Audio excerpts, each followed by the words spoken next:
यह कहानी एक पुराने सुनसान पड़े अस्पताल से शुरू होती है। एक डॉक्टर एक औरत को लोहे के बेड पर लिटाता है और उसकी जांच करने लगता है, लेकिन तभी औरत की नजर छत पर पड़ती है, जहां एक काले साए को लटकते हुए देख वह डर के मारे डॉक्टर को धक्का देकर भागने पर मजबूर कर देती है। डॉक्टर भी घबराकर बिना कपड़ों के वहां से भाग निकलता है। पुलिस को खबर मिलती है और जब वे मौके पर पहुंचते हैं तो पाते हैं कि एक नर्स की ड्रेस पहने महिला अजीब मुद्रा में छत से लटकी हुई है। उसका मेकअप पूरी तरह ठीक ठाक है और कपड़े भी साफ सुथरे हैं। अचानक उसकी आंखों से खून के आंसू बहने लगते हैं और उसके शरीर से पानी टपकने लगता है। फॉरेंसिक जांच में पता चलता है कि महिला की मौत ठंड से हुई थी। उसे जीवित अवस्था में लिक्विड नाइट्रोजन पिलाया गया था, जिससे वह तुरंत जम गई। अजीब बात यह थी कि मृतका के साथ कोई शारीरिक हिंसा नहीं हुई थी। जांच में यह भी पता चला कि वह शादीशुदा थी और उसका पति ही पहला संदिग्ध बना। लेकिन जब पता चला कि पति को पत्नी की मौत से कोई फायदा नहीं था, तो वह संदेह से बाहर हो गया। फिर पुलिस ने मृतका की बीमा पॉलिसी चेक की, जिसमें उसका भाई नामांकित था,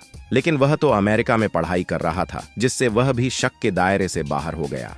जल्द ही एक और महिला का शव समुद्र किनारे मिलता है। मरने से पहले उसे लोलीटा ड्रेस पहनाई गई थी और उसके घुटनों पर गर्म पानी डालकर जला दिया गया था। ऐसा लग रहा था जैसे हत्यारा उसके शरीर को एक खास पोज में सेट करना चाहता था। पुलिस को जांच में पता चलता है कि दोनों मृतक महिलाएं एक ही स्कूल में पढ़ती थीं। इसके बाद पुलिस उनकी पुरानी दोस्त झिलिंग से पूछताछ करती है, जो बताती है कि स्कूल के बाद उनका आपस में कोई संपर्क नहीं था। लेकिन जैसे ही पुलिस वहां से निकलती है, कातिल झिलिंग पर हमला करने की कोशिश करता है। वह किसी तरह बचकर एक सुनसान फैक्ट्री में भाग जाती है। उसी समय पुलिस अधिकारी फांग को शक होता है और वह वापस लौटता है। अंततः वह झिलिंग को बचाने में सफल होता है। झिलिंग बताती है कि वह अपनी बड़ी बहन के साथ रहती है और पति की मौत के बाद अकेली है। जांच आगे बढ़ती है और पुलिस को पता चलता है कि मरने वाली दोनों लड़कियां और झिलिंग स्कूल में रोल प्ले गेम्स खेलती थीं। पुलिस को शक होता है कि कातिल कोई ऐसा शख्स है जो उनके अतीत से जुड़ा है।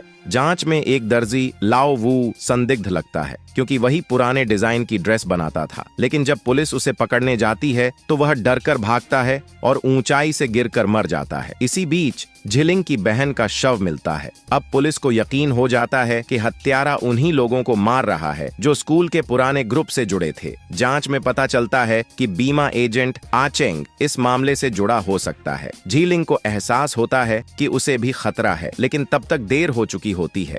आखिर में हत्यारे का सच सामने आता है। आचेंग, जिसे स्कूल में झिलिंग और उसकी सहेलियों ने बहुत बुरी तरह बेइज्जत किया था, वही बदला लेने के लिए इन हत्याओं को अंजाम दे रहा था। स्कूल के दिनों में झिलिंग और उसकी सहेलियों ने उसे निर्वस्त्र करके बर्फीले पानी में धकेल दिया था और उसका वीडियो बनाकर उसका मजाक उड़ाया था। इससे उसका जीवन बर्बाद हो गया और वह पुरुषत्व भी खो बैठा। अब बदला लेने के लिए वह झिलिंग को भी उसी दर्द से गुजरते देखना चाहता था। लेकिन पुलिस समय पर पहुंचती है और झिलिंग खुद को बचाने के लिए लिक्विड नाइट्रोजन का इस्तेमाल करके आचेंग को खत्म कर देती है। इस कहानी से हमें यह सीख मिलती है कि असली यूनिफॉर्म किसी पर जबरदस्ती थोपने के लिए नहीं होती, बल्कि लोगों के मन में अच्छाई लाने के लिए होती है।